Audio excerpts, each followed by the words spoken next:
একটা বছর অপেক্ষা করার পর সেই শুভ দিনটা চলেই এলো, ভাইফোঁটার দিন। আমি সকালেই ময়দা মাখা শুরু করে দিয়েছি।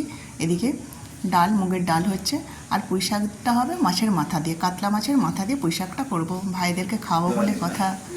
এদিকে মেয়ে মুখ ফোঁটা দিতে শুরু করে দিয়েছে, ভাই ও দাদা এসে গেছে, তাদেরকে ফোঁটা দিচ্ছে। আর সকালের আয়োজনে ছিল গরম গরম লুচি আর আলুর দম।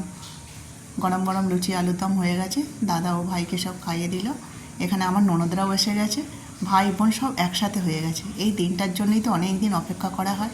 কত আনন্দ, কত এই মধুর দিন। প্রথমে বড়দিদি সকলকে ফোঁটা দিয়ে দিল, আর ছোটো বোন দিচ্ছে। আর দেখুন টেবিলটা পুরো ভর্তি হয়ে গেছে মিষ্টিতে। এই আর গিফটেও তো ভর্তি হয়ে গেছে, ভাই ও বোনেদের গিফটে টেবিল একদম ভর্তি হয়ে গেছে। আমি রান্না বান্না করব, আবার চলে এলাম। আমার ভাই আসবে, তাই আমিও একটু রেডি হচ্ছি। এদিকে রান্নার পর্ব চলছে। মেয়েকে বলেছি মাটন কষাটা করতে, মাটন কষাটা করছে সে।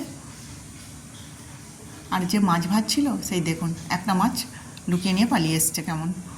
মাটনে চর্বি থাকবে না, সে তো হতেই পারে না। আমার ভাইয়েরা চলে এসছে, তখন ঠিক বেলা 1টা বাজে। টিফিনের ব্যবস্থা আর করিনি, একেবারে তাদেরকে দুপুরে খাওয়াতে বসিয়ে দেবো। তার জন্য একটু তাড়াহুড়ো করছিলাম। ভাইদেরকে একে একে ফোঁটা দিয়ে মিষ্টি মুখ করালাম। এখানেও কিন্তু গিফট দেওয়া নেওয়া হয়েছে। এই গিফট দেওয়া নেওয়াটাও খুব কিন্তু আনন্দের। ভাইকে একটু মিষ্টি খাইয়ে দিলাম। সব শেষে এবার রান্নার দিকে চলে গেলাম। সব মিটে গেল, ফোটার পর্বটা পুরো মিটে গেল। ঘড়ি, হেডফোন, ভিআইপি গামছা নেই, গামছাটার অভাব।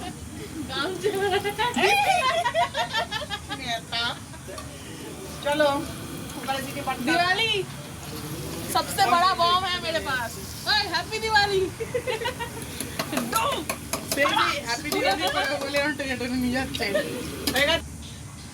দুপুরের খাওয়ার আয়োজন শুরু হয়ে গেছে। মুগের ডাল, ঝুড়ো আলু ভাজা, পুঁই শাক, মাছের ঝাল, চাটনি, স্যালাড, সব কিছু দিয়ে টেবিল একদম ভর্তি হয়ে গেছে। ভাইরা খেতে বসে গেছে। আমি মাটনের থালি নিয়ে, মাটনের বাটি নিয়ে বসিয়ে দিলাম সকলের পাশে। আমরাও খেতে বসে গেছি। আমি প্রথমেই মাটন খাচ্ছি, অনেকক্ষণ ধরে রান্না করেছি। উপোস করে মাটন দিয়ে উপোস ভাঙা হচ্ছে। তুই কিছু বলবি? আমার চিকেন খুব সুন্দর। ও একমাত্র লোক যে চিকেন খাচ্ছে, মাছটাও খায় না, মাটন খায় না। মাছটাও খুব সুন্দর। চিকেন ঠিকই আছে। তুমি বাকি আরো মজা, আমার সব ভালো লাগে। আরো মজা। আমার কাছে এক্সট্রা একটা জিনিস এত আছে। সুন্দর টেস্ট। এই একসাথে খেতে বসার আনন্দটাই অনেক।